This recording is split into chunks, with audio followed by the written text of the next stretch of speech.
Okay, class, so today we're going to be talking about one of the most famous speeches in American history, definitely one of the most famous speeches of the World War II era, the For Freedom speech, which was given by President FDR on January 6, 1941.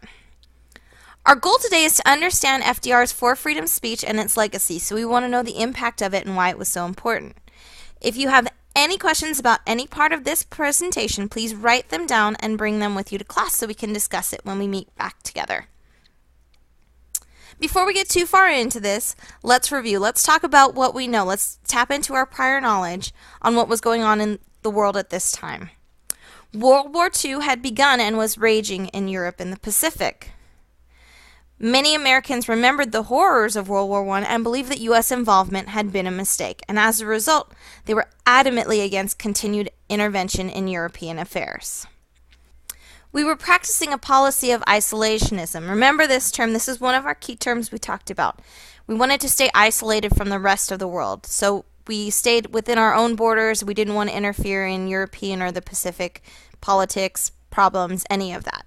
We refused to support the Treaty of Versailles, which was the ending to World War I, and we stayed out of the League of Nations, which was supposed to be the world peacekeeping organization. As a result of this isolationist feeling, we also passed the Neutrality Acts. Remember, we talked about these. They started in 1935, and they made U.S. intervention in the war nearly impossible. Keep all of these things in mind when we move on to our next subject, which is the For Freedom speech.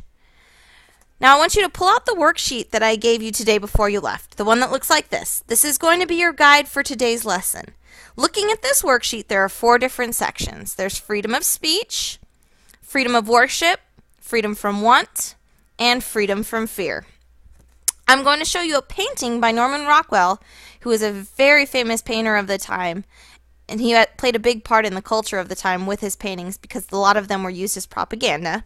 Anyway, I'm going to show you these paintings representing each of these statements.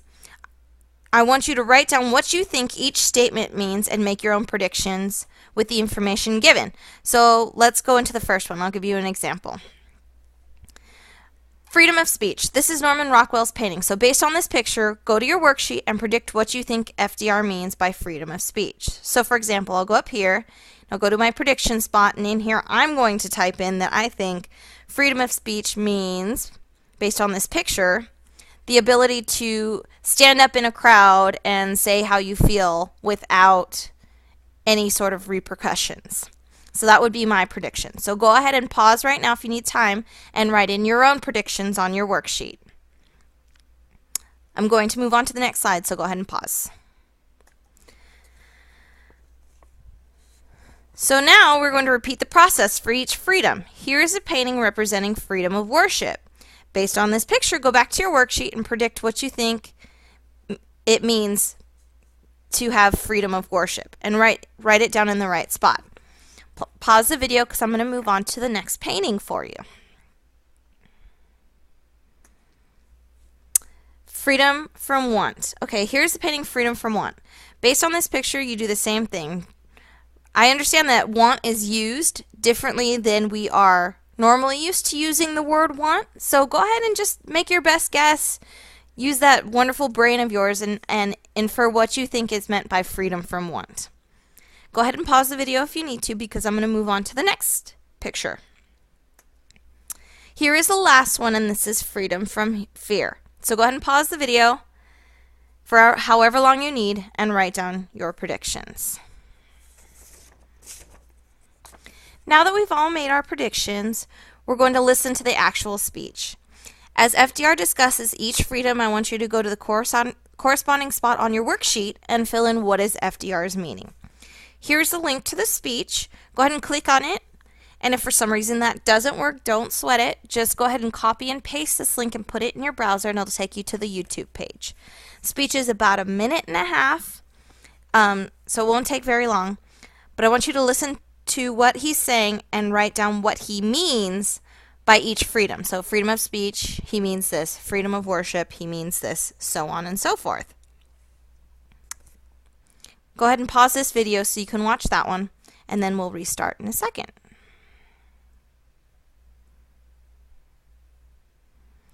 Now that you've all watched the video, let's talk about the effects of the speech, and you can see why it's so important at the time. Remember, this was given 11 months before the United States joined a war, and many Americans, they didn't want to be involved in it. It was almost as if he was jumping the gun, no pun intended. But let's talk about the legacy and its effects.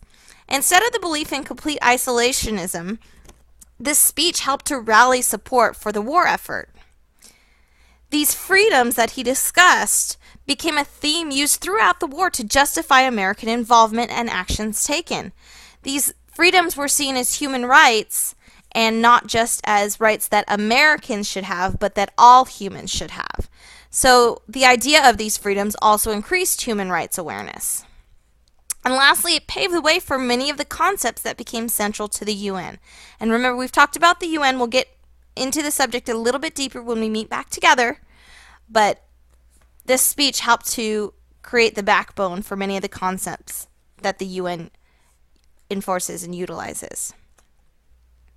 So now that we have learned about the different freedoms, I want you to think about how they affect your life. Create a new journal entry and choose one of the 4 freedoms, and in one paragraph explain its importance into your life. So you can pick any of the 4 and explain its importance in your life. Then in the second paragraph, I want you to take it one step further and explain the importance of that freedom in our culture today. Bring your journals with you to class and be prepared to share some of your thoughts. And the prompt for this journal is on the bottom of your worksheet. So you can go ahead and close this browser when we're done. But guess what? We are done. So thank you guys for your time. And remember to do your journal entry. We're going to have some great discussions when we get back together.